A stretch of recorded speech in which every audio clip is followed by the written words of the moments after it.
load of buses entering downtown is about half the seated capacity, average load. There are lines where the loads are way too high. Some of that is due to lousy on-time service management that we have. So we need to focus on real-time service management as well as ensuring that we have a better, clearer view of how much service we need to have out there. So that will be something that we'll be looking at. There is the current year's budget is okay. The year starting July 1. We'll be scrubbing it down again for the coming year because we still have a set of deficits. There's much uncertainty in the coming year in terms of the state budget, in terms of the federal reauthorization, an awful lot of moving parts. So I don't know how everything will shake out. Suffice it to say that we're seeking to introduce frugality. And I would say to my coworkers, cheapness. I am cheap, with an exception. We should hire fewer people, but higher quality. Beyond that, we should be thrifty and frugal. We should care about the public's money, and we should show them that we care about it. We'll be focused on improving service, even if we do cut it. I don't know if any of you buy your ticket at Union Station. Not on Sundays, not on Saturdays. Have you been there lately? Well, you changed it? How ye little phase. When I was in Orange County, I would come up and see the lines. This is a small issue, but it's significant because it's symbolic of a lack of focus. When I was in Orange County, I'd come up for meetings up here, and I would see these lines every month at the end of the month at that ticket office. I thought, frankly, I thought, wow, these guys are not paying attention. Well, once I began to work here, I took on a different light. So I've been here a month. I started on April 6th, so this exchange occurred at the end of that month. I was down at Union Station, I saw these horrible lines, 30 minutes, 45 minutes, and frankly I was furious. So I went upstairs, I met with the operations management, and I said, do you know what's going on downstairs? To be honest, I don't know whether they did or not, but I said to them, how would you feel if you had to wait in line every month 30 minutes to buy your ticket, your pass? How would you feel? Well, they're all sitting there dumb looking at me because I'm the new CEO, and what am I going to do to them, right? I understand the anxiety. So I answered my own question. I would hate the MTA, right? Yeah, every month I stand in line. Do you feel good? But since last month, it's gone, changed. Exactly. So if the line was an outrage, it was an insult to our customers. So there's now 5 ticket windows.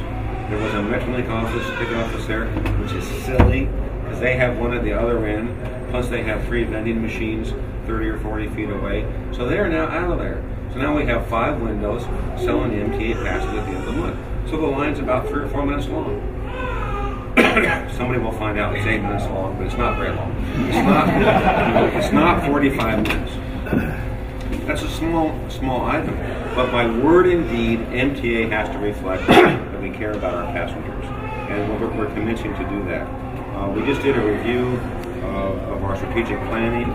We're going to have actually a retreat of our executives whenever we get scheduled in the next few weeks. And amongst other things, it says that I should require MTA executives to ride buses and trains. This is a secret. They don't know about it yet. It'll be on Elliot tonight. Now, this is a secret meeting. The fare increases going forward. We still have amongst the lowest fares in the country, amongst the lowest loads of any big city in the country.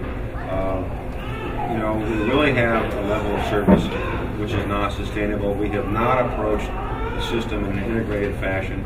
We have not, gosh damn it. Our guys don't want to integrate the control center for the bus system and the control center for the rail system. They want to be separate. We're going to integrate that stuff. I'm telling you these things because they are structural and institutional. We have to attack the problem and get MTA management and field people thinking about an integrated service delivery plan which considers the whole package of services. All the way down to when there's a breakdown in one line, having the other lines help it. Right now they all view themselves as separate. Under the sectors, if a southern sector bus broke down in the northern sector, they didn't want to do a road haul. So you have sectors to the maximum, you have complexity to the maximum at the MTA, and we're changing that. All right, the regional connector. There will be hearings this morning. This is a connector which runs from Little Tokyo Union Station over to Metro Center.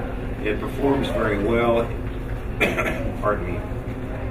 It links the San Gabriel lines, Pasadena line, the Gold line, the Foothill line, in East LA to the Long Beach line and to the Expo line. So that's pretty good. When we get this thing done, something very powerful will have occurred, which is that you can take an MTA train to Pasadena to watch SEP UCLA, and then next year you can take an Expo line to the Coliseum to watch SEP UCLA, or Michigan if they show up, which they probably won't. SC show. The little thing about SC, what that means is that SC and UCLA will be in the same bowl this year. So anyway, the regional connector is a good project. It is. It faces very serious problems in the Little Tokyo area. There's some very tight space constraints with the Japanese National Museum and First Street there, and we're working very hard to get that worked out. I don't know whether we will succeed or not. We're trying. I suspect that the solution may be expensive. If that is the case, we will look for offsetting cost reductions of that project to make that project affordable. So it's going forward. The light rail vehicle procurement. Oh man, put that on the list. They put red. They put several radar down. Yeah. That's a review. Thank you very much. We're going to go to the board. We had on the June agenda a car procurement. For a variety of reasons, it's not approved. We're going to go back in July. I will tell the board, commencing in July, that a failure to approve a car procurement will begin to affect a critical path as regards the light rail startups that we have planned. We are to that point. The issue is, and I understand the sensitivity of the topic, the issue is the creation of a local plant in Los Angeles. The problem is that if we use federal money for the project, that they do not permit local preference as regards to procurement. So we're caught in a real bind. If we don't use federal money, then we're giving up a whole lot of opportunity to access a large amount of federal money. If we do use federal money, then it's a difficult thing to have a local preference. So we're going to have to make a decision. So that will occur, I hope, in July. I'm sympathetic with the board. There's 14% unemployment here. I'm sympathetic. But we got to buy these cars. We also need to make sure that we maximize our federal take, because we're doing a whole bunch of other things. We're doing rail projects, we're doing freeway projects, and they create jobs as well. $1 billion of rail of construction creates about 18,000 jobs. So there's a bunch of benefits to going forward. Single bore tunnels. Barb, what was the issue there? The presentation of the board last Thursday about looking into single bore tunnels rather than the traditional double bore. Okay. There's some development in Spain and other countries that suggest that a wider diameter bore to create the potential to have both tracks in both directions drilled at the same time may create opportunities for saving money, at the same time reduce the impact of the project at the surface level in the various communities the line goes through. So what we will do when we go out to bid on the subway and on the connector is we'll be neutral about that topic. If people want to propose a double bore that is two bores, two tunnels, or a single bore, one bigger tunnel, that's okay with us. We want to see as much creativity as we can.